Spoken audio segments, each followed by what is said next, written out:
Hola, ¿qué tal? Si nos paramos a pensarlo, cada paisaje que vemos cuenta una historia. Y probablemente las historias más antiguas, las más profundas que están escritas sobre nuestro planeta, son las de la agricultura. Hoy precisamente vamos a aprender a leer esas historias. Mirad esta imagen. A simple vista, pues es tierra, ¿no? Naturaleza. Pero si nos fijamos un poco más, vemos un diseño, vemos una intención. La tierra arada no es algo que surja por sí solo, es el resultado de una decisión humana, de un sistema que se ha puesto en marcha. Y claro, esa es la pregunta del millón. ¿Qué fuerzas, tanto las de la naturaleza como las humanas, son las que al final deciden cómo usamos la tierra para alimentarnos? Pues vamos a investigarlo juntos.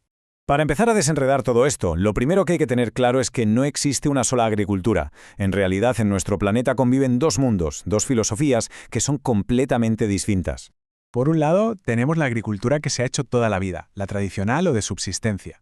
El objetivo es muy simple y directo, producir lo justo y necesario para que la familia coma. Y por otro, está la agricultura de mercado, que es otra historia. Nace con la revolución industrial y lo que busca es el máximo beneficio económico. Dos mundos, dos objetivos. Vamos a meternos de lleno en ese primer mundo. La agricultura tradicional se suele basar en el policultivo, o sea, en plantar varias cosas a la vez, un poco imitando a la naturaleza. Usa técnicas más bien sencillas y, como decíamos, su fin es el autoconsumo. Es la agricultura de nuestros antepasados y, ojo, para millones de personas sigue siendo su día a día. Un ejemplo clarísimo es el cultivo de rozas. Es un sistema itinerante que todavía se practica en algunas tribus de África y Sudamérica. El sistema es curioso. Se tala y quema una parte del bosque, y las cenizas sirven de fertilizante para un par de cosechas. Después, se abandona esa tierra para que se regenere durante décadas. Y claro, ¿qué pasa en sitios donde el clima no deja cultivar nada?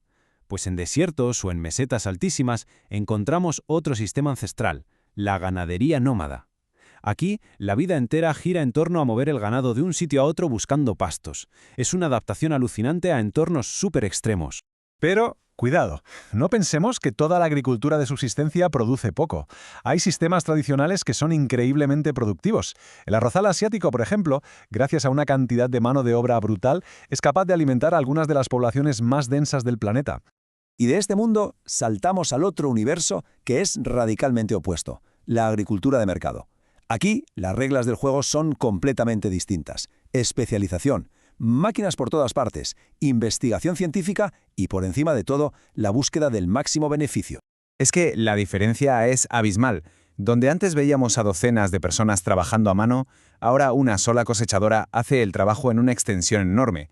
La mecanización es la clave para entender la escala de este sistema, sobre todo en las grandes llanuras de sitios como Norteamérica. Y esta lógica de fábrica no se aplica solo a las plantas. La ganadería intensiva funciona con los mismos principios. Producir carne, leche, huevos de la forma más rápida y eficiente posible.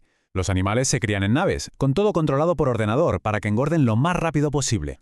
Y quizá el ejemplo más extremo de esta agricultura industrial lo tenemos aquí en España, con los invernaderos de Almería. Es que aquí la tecnología permite crear un clima totalmente artificial.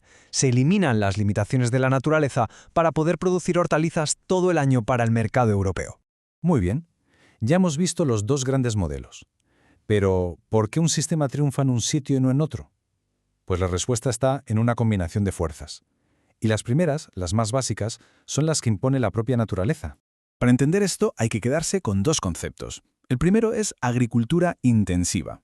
Ojo, intensiva no significa moderna, significa simplemente sacarle el máximo jugo posible a una superficie. Y esto se puede hacer con mucha mano de obra, como en los arrozales, o con mucho dinero y tecnología, como en un invernadero. Por ejemplo, las plantaciones de té son súper intensivas en trabajo. Se necesita un montón de gente muy especializada para recoger justo las hojas adecuadas en el momento perfecto. Se aprovecha el espacio al máximo, gracias a las personas. Y la cara opuesta de la moneda es la agricultura extensiva. Aquí es todo lo contrario. Se trabaja con muchísima tierra, pero con menos inversión por hectárea. El rendimiento por metro cuadrado es más bajo, pero como hay tantas máquinas, la productividad por trabajador puede ser altísima.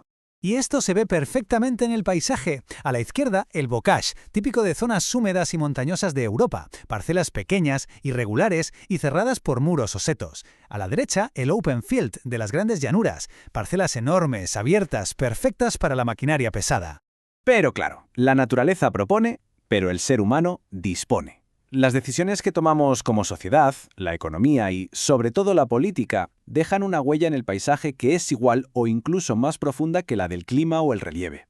Es que el poder del Estado para dar forma al campo es inmenso. Pensemos en las reformas agrarias que redistribuyen la tierra, las subvenciones que incentivan unos cultivos sobre otros, o las cuotas que limitan cuánto se puede producir. Al final, las decisiones políticas dibujan el mapa agrícola de un país. Y todo esto nos lleva a la actualidad, porque hoy en día el espacio rural está viviendo una de sus transformaciones más radicales, a medida que esas fronteras que tenía con el mundo urbano se van volviendo cada vez más y más borrosas.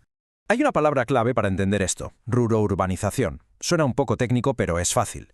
Es lo que pasa cuando el campo, que está pegado a la ciudad, deja de ser solo un espacio para la agricultura y se convierte en un híbrido, un sitio donde conviven los cultivos con fábricas, urbanizaciones y centros comerciales. Mirad estos pueblos de la meseta. Nacieron como núcleos muy compactos para que fuera más fácil trabajar en los campos abiertos que los rodeaban. Hoy, muchos de ellos están en el centro de esta nueva realidad ruro-urbana.